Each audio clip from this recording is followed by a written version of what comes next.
রামকৃষ্ণ মিশনের তরফ থেকে নতুন নিয়োগ বিজ্ঞপ্তি জারি হয়েছে, যেখানে তোমাদের সরাসরি ইন্টারভিউ দিয়ে গ্রুপ ডি পোস্টে নিয়োগ করা হচ্ছে। যেখানে যোগ্যতা, তোমার যদি 8 পাস যোগ্যতা থাকে তাহলেও তুমি আবেদন করতে পারবে, অথবা তোমার যদি মাধ্যমিক পাস যোগ্যতা থাকে তাহলেও তুমি আবেদন করতে পারবে। এখানে কোনো রকম লিখিত পরীক্ষা হবে না, সরাসরি ইন্টারভিউ এর ভিত্তিতেই কিন্তু তোমাদের নিয়োগটি করা হচ্ছে। যেখানে আবেদনের শেষ তারিখ হচ্ছে 26শে মে 2025। আবেদন শুরু হয়ে গেছে। এই ভিডিওর মাধ্যমে তোমাদের কিভাবে ফর্ম ফিল আপ করতে হবে সেটাও যেমন থাকবে, এর সাথে তোমাদের প্রয়োজনীয় তথ্য কি কি তোমাদের ভাবে ফর্মটা ফিল আপ করবে এবং প্রয়োজনীয় কি কি ডকুমেন্ট সঙ্গে অ্যাটাচ করতে হবে, A to Z সম্পূর্ণ তথ্য অবশ্যই তোমরা এই ভিডিওর মাধ্যমে জানতে পারবে।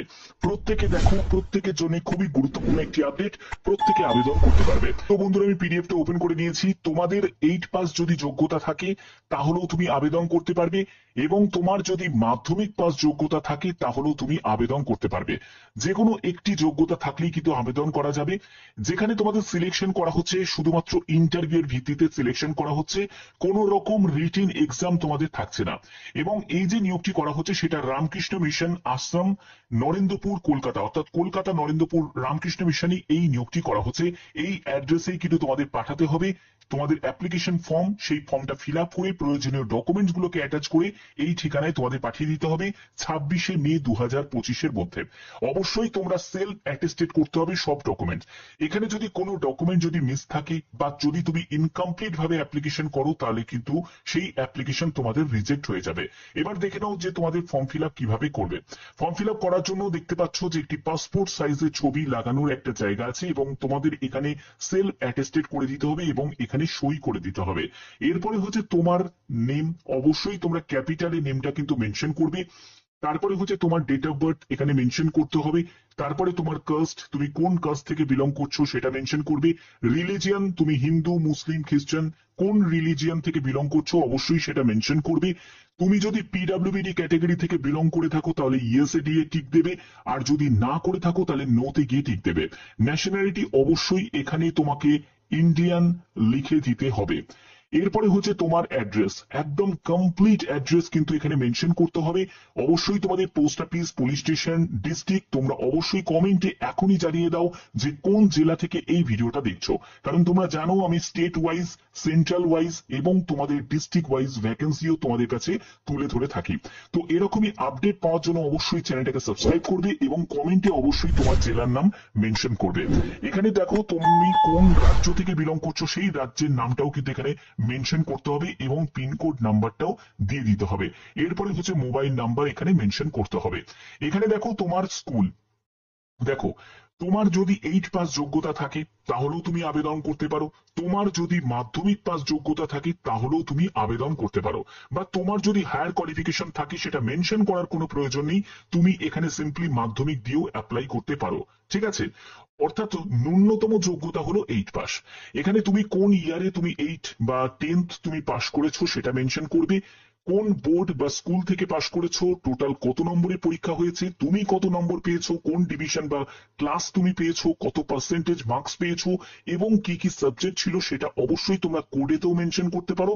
এছাড়া তোমরা ছোট ছোট করে লিখেও দিতে পারো। ক্লিয়ার? ওয়ার্ক এক্সপিরিয়েন্সের ক্ষেত্রে বলে রাখি, কোনো ওয়ার্ক এক্সপিরিয়েন্স প্রয়োজন নেই, অর্থাৎ কোন রকম অভিজ্ঞতার ছাড়াই আবেদন করা যাচ্ছে। এখানে দেখো যে তোমাদের 7 নম্বর কলমে তোমাদের কতগুলো পয়েন্ট উল্লেখ করা হয়েছে, যেগুলো তোমাদের ইয়েস আর নোতে গিয়ে টিক দিতে হবে। ঠিক আছে, এখানে প্রথম পয়েন্টে যেটা বলছে, has the applicant at any point while in service been dismissed from service. তো যেটা বলতে চাইছে, ধরো তুমি কোনো জায়গায় সার্ভিস করেছো এর আগে, তো সেখানে কি তোমাকে কোনো কারণবশত তোমাকে কি বরখাস্ত করা হয়েছে? যদি করে থাকে তাহলে ইয়েস করবে, আর যারা ফ্রেশার ক্যান্ডিডেট তারা তো অবশ্যই এখানে নোতে গিয়ে টিক দেবে। ক্লিয়ার? আচ্ছা, দ্বিতীয় পয়েন্টে বলছে পুলিশ কাস্টাডি এনি চার্জ বা চার্জেস, অর্থাৎ তোমার কোনো পুলিশ কেস বা এইরকম টাইপের কিছু হয়েছে, তো যদি থাকে তাহলে ইয়েস করবে, না হলে তুমি নোতে গিয়ে টিক দিয়ে দেবে। এখানে সবকটাই নই হবে। তারপরে এনি কোর্ট অফ ল, ঠিক আছে, এরকম তোমার নামে কোনো কোর্ট কেস চলছে নাকি, যদি থাকে তাহলে ইয়েস করবে, না হলে তো নোতে গিয়ে টিক দিয়ে দেবে।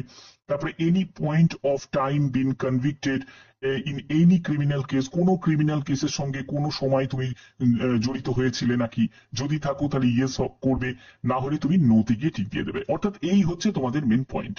ঠিক আছে, আশা করি এই জায়গাগুলো ক্লিয়ার করতে পারলাম। এরপরে কিছু ডিক্লারেশন দেওয়া আছে, চাইলে পড়ে নিতে পারো।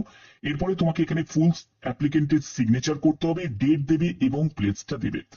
যে ডেটটা দেবে, যে ডেটে তুমি অ্যাপ্লিকেশন ফর্মটা পাঠাচ্ছ, কি কি তোমাদের ডকুমেন্ট সঙ্গে অ্যাটাচ করতে হবে সেটাও তোমাদের বলে দিচ্ছি।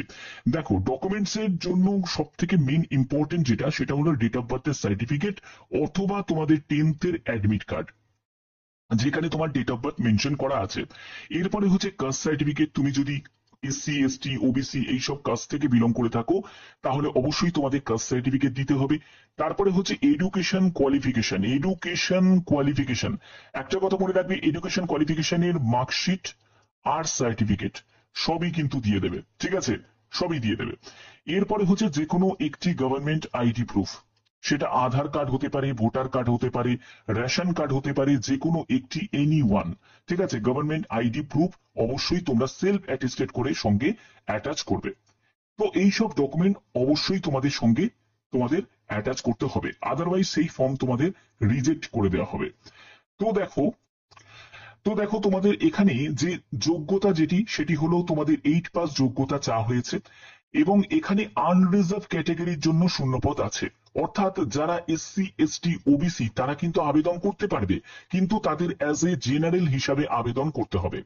এখানে তোমাদের এজের ব্যাপারটা বলে রাখি, 20 থেকে 35 বছরের মধ্যে তোমাদের 1 এপ্রিল 2025 মধ্যে তোমার বয়স হতে হবে। এখানে তোমরা বেতন 11,250 টাকা প্রতি মাসে তোমরা বেতন পাবে, এবং তোমাদের এখানে পিএফ, গ্র্যাচুইটি, তারপরে হচ্ছে লিভ এনকেসমেন্ট, এইসব বিভিন্ন সুযোগ সুবিধাগুলো কিন্তু তোমাদের থাকছে।